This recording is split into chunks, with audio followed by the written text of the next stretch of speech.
તો પછી અર્થતંત્ર જે આખું જાણતા હોય, અર્થશાસ્ત્રી હોય, એ દેશ ચલાવી શકે.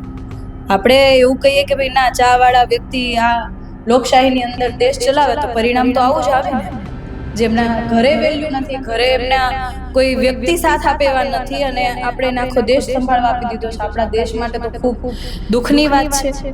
ભાજપને જે ફાયદો કરાવતા હોય એવા લોકોને જ્યારે કામ હોય ત્યારે ભાજપનું જેટલું પ્રેશર હોય છે કે તમારે ખેડૂતોને માર મારવો પડે તો મારો, મહિલાઓને માર મારવો પડે તો મારો, વિદ્યાર્થીઓને માર મારવો પડે તો મારો, શિક્ષકોને માર મારવો પડે તો મારો, વિપક્ષના કોઈ સભ્યો હોય તેને માર મારવો પડે તો મારો, લાઠી વરસાવો, ટીયર ગેસ છોડો, આ બધું કરો.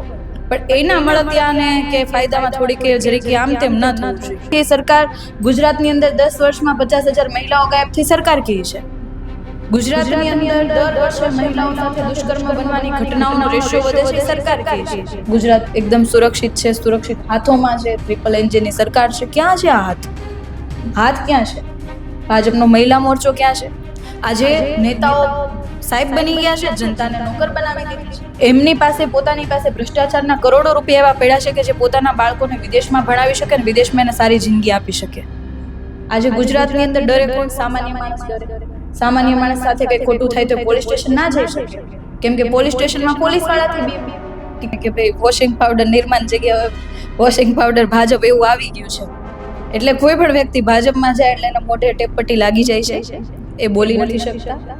પછી એને બધું ધોળું ધોળું દૂધ જેવું દેખાવા માંડે છે, અને એ પેલા બીજી જગ્યા પર હોય ત્યારે એને દાગ ધબ્બા બધું ઓરિજિનલ રિયાલિટી પેલા દેખાય છે. ત્યારે ગુજરાતની અંદર સરદાર પટેલ સ્ટેડિયમનું નામ હટાવીને નરેન્દ્ર મોદીનું નામ આપી દીધું. એવા તેમણે કયા મહાન કામો કર્યા છે? અને જે વ્યક્તિ પોતાનું ઘર ના ચલાવી શકે, દેશ કઈ રીતે ચલાવે? અને એ લોકો જેમના ઘરે સ્ત્રી નથી, એ દેશની સ્ત્રીઓ માટેની શું ઇજ્જત આપી શકે, સ્ત્રીઓ માટે શું વિચારી શકે, કે શું સુરક્ષા આપી શકે?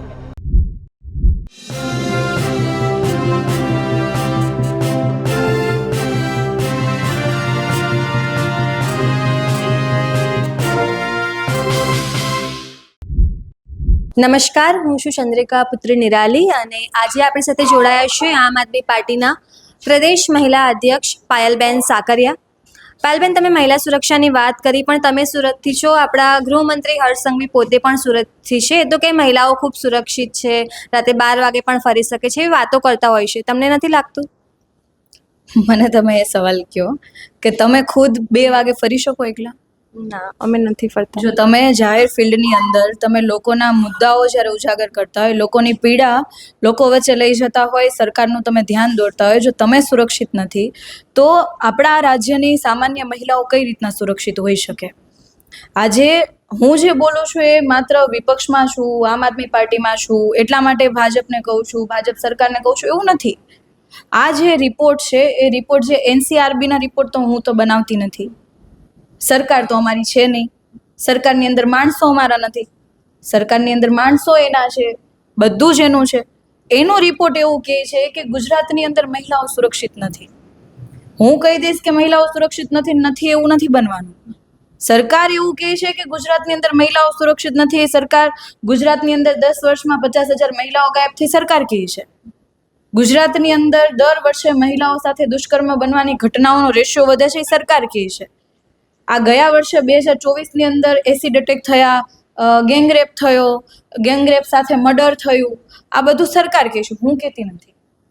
અને આ જે ઘટનાઓ છે, એક એક આંકડો જ્યારે વધીને જ્યારે આપણે જોતા હોઈએ કે આટલી બધી મહિલાઓ આ હેવાનોનો શિકાર બને છે, અને આવા હેવાનો આપણા ગુજરાતની અંદર ખુલ્લેઆમ ફરી રહ્યા છે.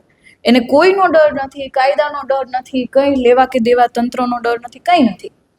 આજે ગુજરાતની અંદર ડરે કોણ? સામાન્ય માણસ ડરે. સામાન્ય માણસ સાથે કંઈ ખોટું થાય તો પોલીસ સ્ટેશન ના જઈ શકે, કેમ કે પોલીસ સ્ટેશનમાં પોલીસ વાળાથી બી કે કેમ જવું?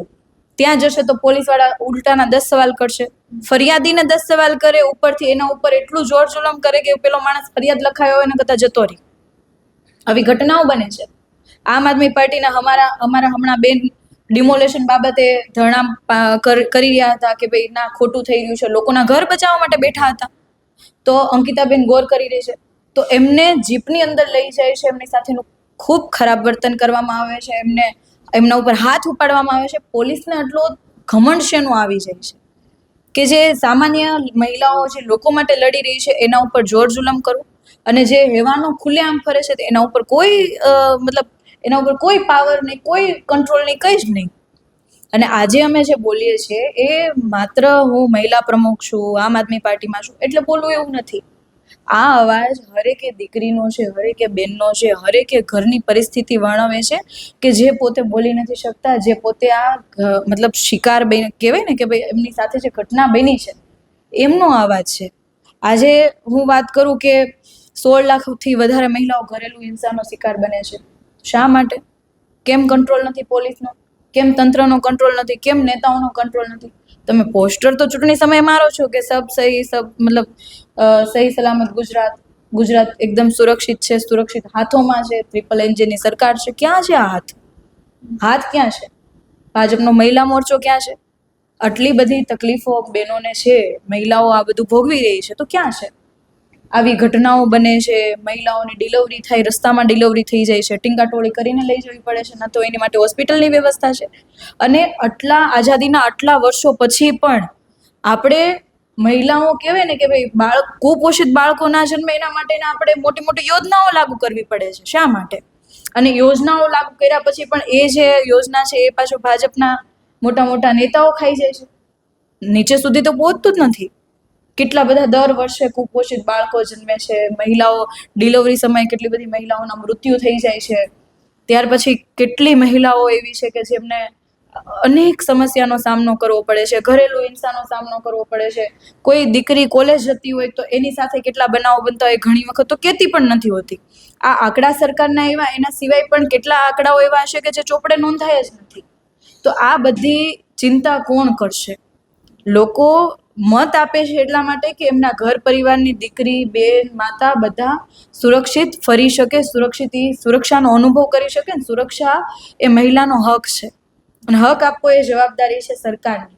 અને જો અધિકાર સરકાર નથી આપી શકતી, સરકારમાં બેઠેલા મંત્રીઓ નથી આપી શકતા, તો એ લોકોનું કામ શું છે?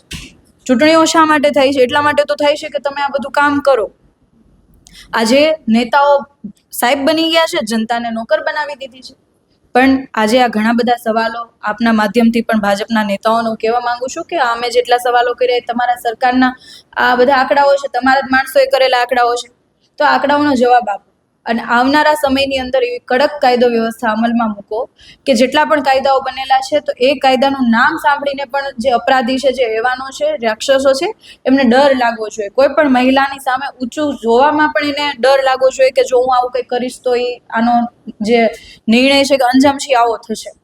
જો તમે આવો કાયદો વ્યવસ્થા તમે પ્રસ્થાપિત નહીં કરી શકો તો આવનારા સમયમાં આમ આદમી પાર્ટીનો મહિલા મોરચો છે ઘરે જઈને સવાલ પૂછશે. જી.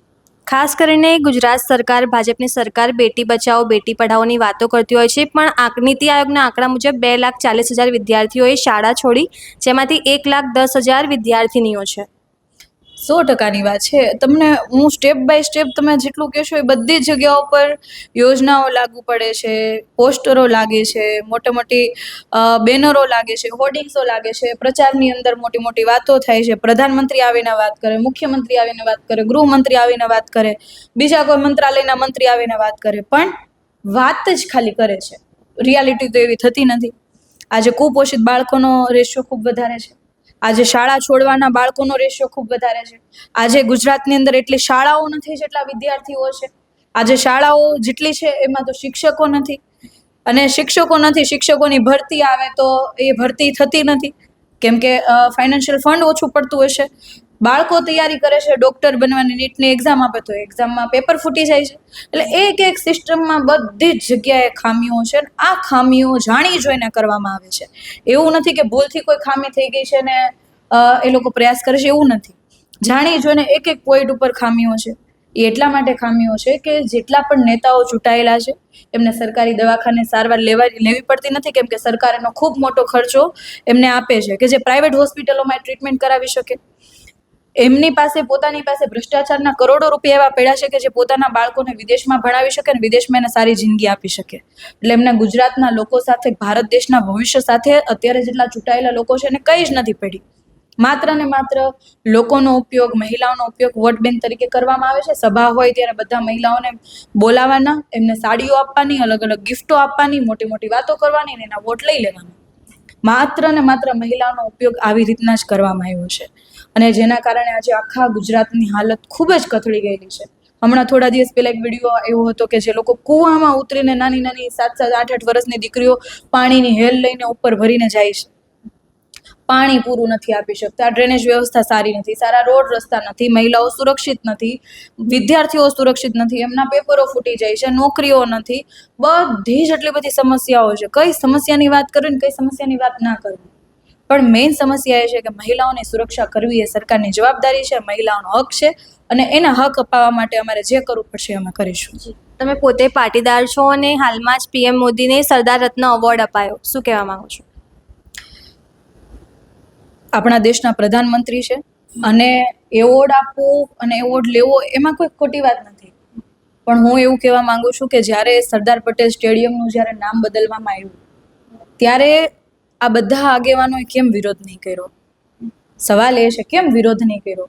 અમને તો ખૂબ દુઃખ લાગ્યું, કેમ કે અમે પોતાને એવું માનીએ કે સરદાર પટેલના અમે વંશજ છીએ, અને જ્યારે એમણે દેશ માટે એટલું કર્યું હોય, આજે એના ક્રાંતિકારી વિચારોથી, એમના ઇતિહાસથી આજે અમને ઘણું શીખવા મળતું હોય, એના વિચારો પર અમે ચાલવાના પ્રયત્ન કરતા હોઈએ, ત્યારે ગુજરાતની અંદર સરદાર પટેલ સ્ટેડિયમનું નામ હટાવીને નરેન્દ્ર મોદીનું નામ આપી દીધું. એવા તેમણે કયા મહાન કામો કર્યા છે? અને હરેક જગ્યા ઉપર આપણા જેટલા પણ પૂર્વજો છે, આપણા જેટલા પણ ક્રાંતિકારી નેતાઓ છે, એમને હટાવી દેવામાં, એમનું નિશાન કાઢી નાખવાના પ્રયાસો કર્યા છે પ્રધાનમંત્રીશ્રીએ. એમણે એક વિડીયોની અંદર પણ, ઇન્ટરવ્યુમાં પણ એણે કીધું હતું કે અમે ગાંધીજીની મૂવી બનાવી એટલા માટે લોકો ગાંધીજીને ઓળખતા થયા. તો આવા લોકો માટે અમારા મનમાં તો બિલકુલ રિસ્પેક્ટ નથી, અને જે વ્યક્તિ પોતાનું ઘર ના ચલાવી શકે, દેશ કઈ રીતે ચલાવે? અને એ લોકો જેમના ઘરે સ્ત્રી નથી, એ દેશની સ્ત્રીઓ માટેની શું ઇજ્જત આપી શકે, સ્ત્રીઓ માટે શું વિચારી શકે, કે શું સુરક્ષા આપી શકે? એટલે એ બધી વાત તો ખાલી દેખાવની ને બોલવાની બધી વાતો છે. એવોર્ડ બધા આગેવાનોને થયું હશે, એમને આપવો છે તો આપ્યો હશે, પ્રશ્ન સમાજ નથી આમાં. નહીં, જેટલા પણ સમાજના આગેવાનોએ એવોર્ડ આપ્યો હશે તો એ એમને આપવો હશે તો આપ્યો હશે, પણ મારો વ્યક્તિગત માનવું એવું છે કે જે વ્યક્તિએ સરદાર વલ્લભભાઈ પટેલ, કે જેમણે કહેવાય કે આપણને આઝાદી અપાવવામાં, દેશને આગળ લઈ જવામાં અને ઘણા બધા વિચારો, ઘણો મોટો ઇતિહાસ આપણને આપીને ગયા છે, એ વ્યક્તિનું, એ આપણા નેતાનું નામ જ્યારે હટાવી દેવામાં આવતું હોય તો એવા વ્યક્તિઓને એવોર્ડ તો શું કંઈ જ ના આપવું જોઈએ. હવે ખાસ કરીને ખેડૂતો, પેટ્રોલ ડીઝલના ભાવ વધ્યા છે, ડીઝલ નથી મળી રહ્યું, લાંબી લાંબી લાઈનોમાં લાગી રહ્યા છે, અને હવે ખેડનો સમય છે. બીજી બાજુ દૂધના, શાકભાજીના પણ ભાવ વધ્યા છે. લાગે છે આ સરકાર મોંઘવારીને કાબૂ રાખવામાં નિષ્ફળ નીવડી હોય? બધી જ જગ્યા ઉપર નિષ્ફળ છે. મોંઘવારીમાં ક્યાં? બધા જ પૈસા તમે ખાલી ભારત દેશની અંદર જેટલા ભાજપના નેતાઓ છે જે એક્સ થઈ ગયા છે, એટલે કે પૂર્વ માજી થઈ ગયા છે, એમની સંપત્તિનો તમે ટોટલ મારો, અત્યારે હાલમાં જેટલા ભાજપ સાથે જોડાયેલા કાર્યકર્તા છે, જેટલા પણ નેતાઓ છે, તમામનો તમે ટોટલ મારો ને એક બાજુ દેશની સંપત્તિનો ટોટલ મારો ને તો 10 ગણી સંપત્તિ આ ભાજપના નેતાઓ પાસેથી મળશે. કારણ કે લોકોના ટેક્સને કહેવાય ને કે વચ્ચેની બારીએથી કઈ રીતના પોતાનું ઘર ભરવું એ જ કર્યું છે. આજે આપણા દેશની આર્થિક પરિસ્થિતિ એટલી નબળી કરી દીધી છે, તો એ કયા હિસાબે? કારણ કે બધું જ ભ્રષ્ટાચારના નામે પોતાના ઘર ભર્યા છે, લોકોની કંઈ પડી નથી. અને સીધી વાત છે કે જે ડૉક્ટર હોય ને એ સારવાર કરી શકે, એ એન્જિનિયર સારવાર કરવા જાય તો માણસ મરી જાય, એક હકીકત છે કે નહીં?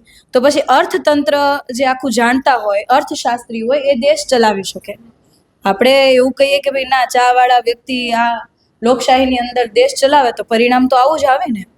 જેમના ઘરે વેલ્યુ નથી, ઘરે એમના કોઈ વ્યક્તિ સાથ આપે એવા નથી, અને આપણે એને આખો દેશ સંભાળવા આપી દીધો છે. આપણા દેશ માટે તો ખૂબ દુઃખની વાત છે.